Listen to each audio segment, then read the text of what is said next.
Faltam 15 minutos para as 8. Atenção, BG Manhã Meio Ambiente. Uma pesquisa compara a presença de carbono em solo nativo, falando inclusive em meio ambiente, carbono no solo nativo da Caatinga e em terra de área cultivada.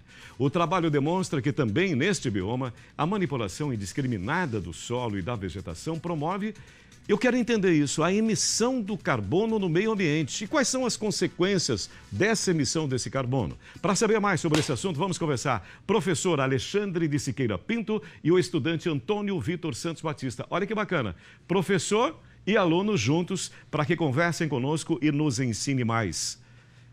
Tudo bem? Bom dia, aluno, estudante. Bom dia, professor Alexandre. Conta para a gente primeiro, definam o que é exatamente o carbono, quais as consequências para nós do carbono. Então, professor. Exato. Por que a gente fala tanto de carbono? Isso, né? Porque às vezes a gente fala sobre as consequências, mas esquece da origem, assim, por que ele é tão importante. Então, a gente tem que perceber o seguinte, o carbono, principalmente na forma de dióxido de carbono, CO2, uma vez ele estando na atmosfera, quanto mais você carrega essa atmosfera de CO2, maior vai ser a retenção de calor na atmosfera. Tá. Então ela vai se tornar mais quente, essa é a nossa preocupação. E se você for pensar assim, o ambiente como caixinhas, então você tem uma caixa de carbono que vai ser o solo, outra caixa de carbono que vai ser a biomassa, a vegetação que tem em cima, e outra caixa de carbono que vai ser a atmosfera. Tá. Então o que o ser humano está fazendo? Geralmente desmatando, queimando, aquele carbono que estava na biomassa vai para onde? Vai para a atmosfera. E aí potencializa o aquecimento do planeta. E aquele carbono que estava no solo, quando a gente planta de qualquer jeito, revolve o solo de qualquer jeito, o carbono sai do solo e vai para a atmosfera. Então, o que a gente está tentando... A gente não fala muito de sequestro de carbono. Por quê? Porque a gente quer retirar esse CO2 a mais que nós estamos alimentando a atmosfera, a gente quer tirar ele da atmosfera e colocar ele de volta na biomassa e no solo. É por isso que a gente faz esses estudos. E por isso, professor, que a gente precisa entender. Porque é uma discussão em nível internacional, mundial. São vários... Eu te confesso, eu não entendo. Eu fugi das aulas de química, saía correndo, é verdade. Sim. Saía correndo, é verdade, eu não sei. Sim. Então eu preciso entender. Aí o Antônio Vitor desenvolve um estudo relacionado ao carbono na Caatinga. É isso, Antônio Vitor? Bom, bom dia. Bom dia, querido. Bom dia, telespectadores. Como ele já ressaltou, a gente tem que destacar o porquê desse trabalho, né? Por que a gente investigou solos na Caatinga, carbono? O que chamou sua atenção? O que a gente precisa destacar como importância? Na Caatinga, a gente tem uma das principais culturas que são difundidas no estado, que é o cultivo do milho. Então, o que foi que a gente quis entender?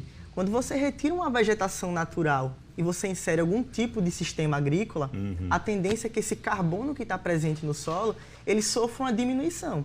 Mas se ele sofre uma diminuição no solo, ele vai para algum lugar. Como o professor bem destacou, existe uma conexão. A atmosfera tem carbono, a biomassa ela tem carbono, o solo tem carbono. Então, se ele sai de um lugar e vai para um outro, eu tenho intensificação de um processo que é tão discutido atualmente, que é o aquecimento do planeta e as mudanças climáticas.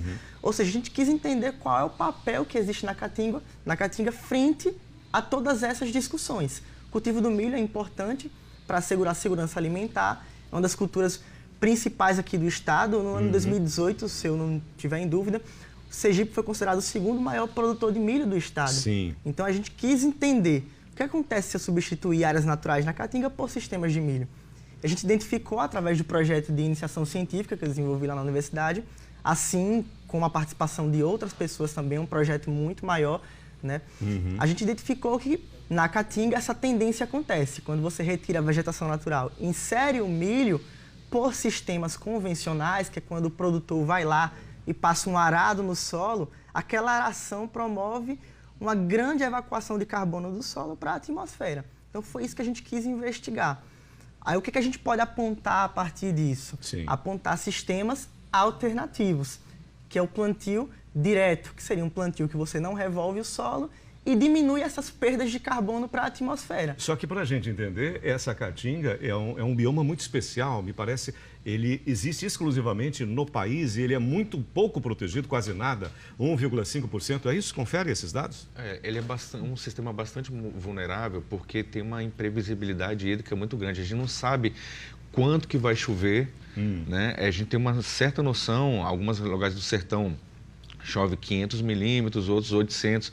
Isso comparado, por exemplo, com a região aqui no litoral, que a gente está em Aracaju, 1.500 milímetros por ano. Então, compara isso com o que chove na Caatinga, 500, 800, é menos da metade. Então, ele torna um sistema muito vulnerável, né? E sujeito, inclusive, a processo de desertificação.